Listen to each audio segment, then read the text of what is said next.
Hello అండి. నమస్తే. నేను మీ Pallavi. Welcome to one more recipe. ఈరోజు వీడియోలో క్యాబేజీ 65 చూపించబోతున్నానండి. క్యాటరింగ్ స్టైల్లో ఎలా చేస్తారో సేమ్ అదే టేస్ట్తో అదే రుచితో మంచిగా చూపించబోతున్నాను. వీడియోని స్కిప్ చేయకుండా చూడండి. అన్ని ఇంట్లో ఉండే ఇంగ్రీడియంట్స్తోనే చాలా సింపుల్గా చేసుకోవచ్చు అనమాట. ఎలాంటి ఫుడ్ కలర్ వాడకుండా చాలా ఈజీగా చేసుకోవచ్చు.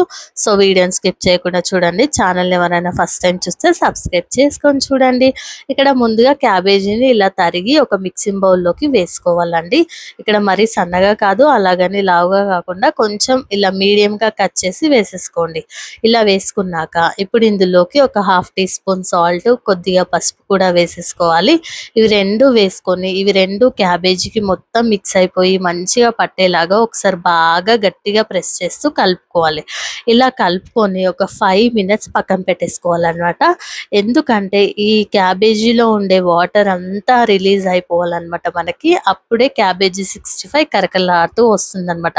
సో వాటర్తో అలాగే వేసామనుకోండి క్యాబేజీ 65 అనేది కరకలాడుతూ రాదు కదా, ముద్ద ముద్దలా అయిపోతుంది అనమాట. సో ఇలా సాల్ట్ ఉప్పు వేసి కలిపేసి ఒక 5 మినిట్స్ పక్కన పెట్టుకుంటే మనకి క్యాబేజీ నుంచి వాటర్ అనేది రిలీజ్ అవుతుంది.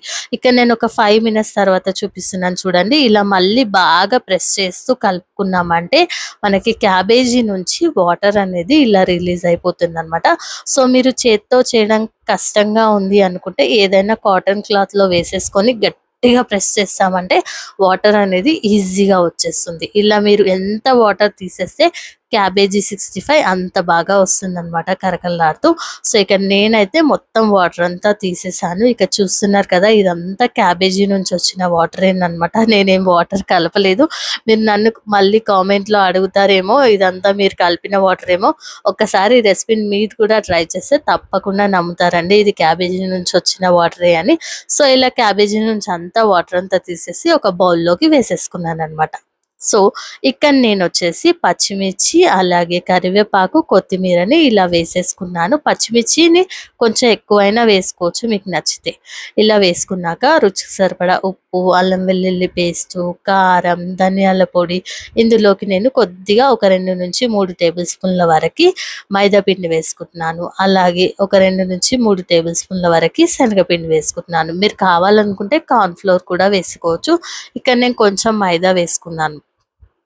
ఇవన్నీ వేసుకొని మొత్తం మిక్స్ అయిపోయేలాగా బాగా కలుపుకోండి. అస్సలు వాటర్ యాడ్ చేయాల్సిన అవసరమే లేదండి. మన క్యాబేజీ తడిగానే ఉంటుంది కాబట్టి ఆ వాటరే, అందులో నుంచి వచ్చే వాటరే సరిపోతుందనమాట. ఎలాంటి వాటర్ అయితే అస్సలు పట్టదు. ఇలా కలిపేసుకొని పక్కన పెట్టేసుకోండి. ఇక్కడ డీప్ ఫ్రైకి నేను ముందుగానే ఆయిల్ పెట్టేశాను.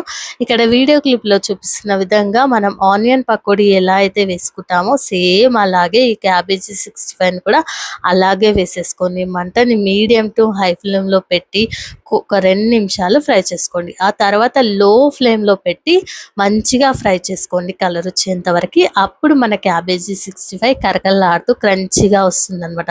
మనం తొందరగా అవ్వాలని మంటని హై ఫ్లేమ్లో పెట్టించేసాం అనుకోండి, పైన అప్పటికప్పుడు క్రిస్పీగా ఉంటుంది కానీ ఎక్కువసేపు క్రిస్పీగా ఉండదన్నమాట. సో మనకి ఎక్కువ సేపు క్రిస్పీగా ఉండాలంటే ఫస్ట్ హై ఫ్లేమ్లో ఒక 2 నిమిషాలు ఉంచిన తర్వాత లో ఫ్లేమ్లో పెట్టేసి మంచిగా కలర్ వచ్చేంత ఫ్రై చేసుకుంటే క్యాబేజీ 65 కరకల్లాడుతూ వస్తుందన్నమాట. సో ఇక్కడ ఒక వాయి అయితే వేసేసి తీసేసాను. నేను చెప్తూ ఉండగానే అయిపోయిందనమాట, మీరు చూస్తున్నారు కదా. సో ఇక రెండో వాయని కూడా సేమ్ ఇలాగే మనం ఆనియన్ పకోడీ ఎలా వేసుకుంటామో అలాగే వేసేసుకొని మంచి కలర్ వచ్చేంత వరకు ఫ్రై చేసేసుకొని ఒక ప్లేట్లోకి తీసేసుకుంటే క్యాబేజీ 65 క్యాటరింగ్ స్టైల్ టేస్ట్తో అది రెడీ అయిపోయిందనమాట. టేస్ట్ చాలా చాలా బాగుంటుందండి.